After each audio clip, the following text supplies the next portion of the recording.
Today in my second grade class, we are going to work on fluency instruction, specifically understanding prosody and how my voice can enhance the meaning of a text.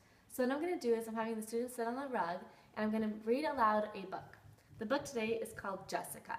So I'm first going to read the book in a monotone, very bland voice. And I'm going to have a discussion with the students at the end and see what they noticed about my reading.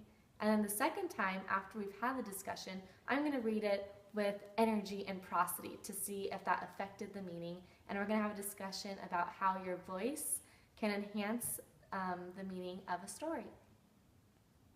There is no Jessica, said Ruthie's parents, but there was.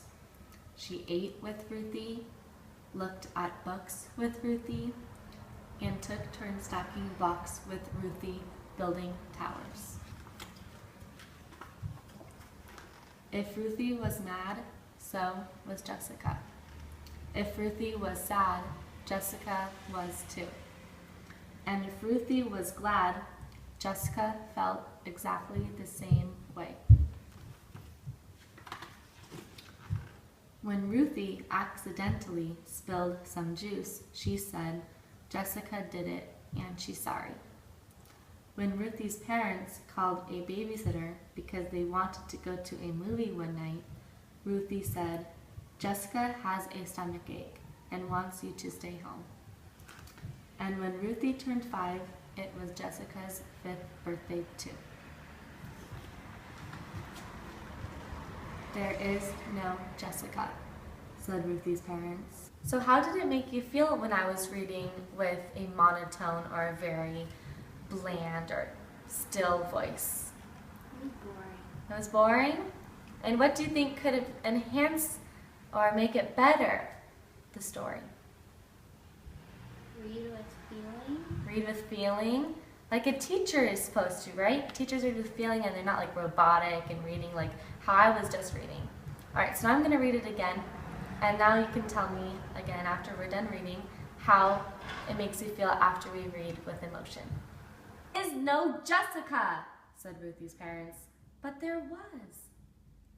She ate with Ruthie, looked at books with Ruthie, and took turns stacking blocks with Ruthie, building towers. If Ruthie was mad, so was Jessica. If Ruthie was sad, Jessica was too. And if Ruthie was glad, Jessica felt the exact same way. When Ruthie accidentally spilled some juice, she said, Jessica did it, and she's sorry. When Ruthie's parents called a babysitter because they wanted to go to a movie one night, Ruthie said, Jessica has a stomachache and wants you to stay home. And when Ruthie turned 5, it was Jessica's 5th birthday too. There is no Jessica, said Ruthie's parents. But there was. So after reading that with meaning, how did it make you feel when I read with emotion and feelings? You could really tell when Ruthie was sad because you read it like you were sad, or when she was mad, you read it like you were mad.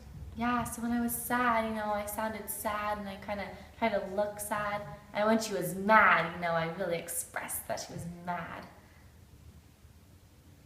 So at the end of the discussion with the whole class, during the discussion I would be assessing the students and see who was participating and who was really understanding the meaning of the story and how it can be enhanced when you read with emotion and feeling.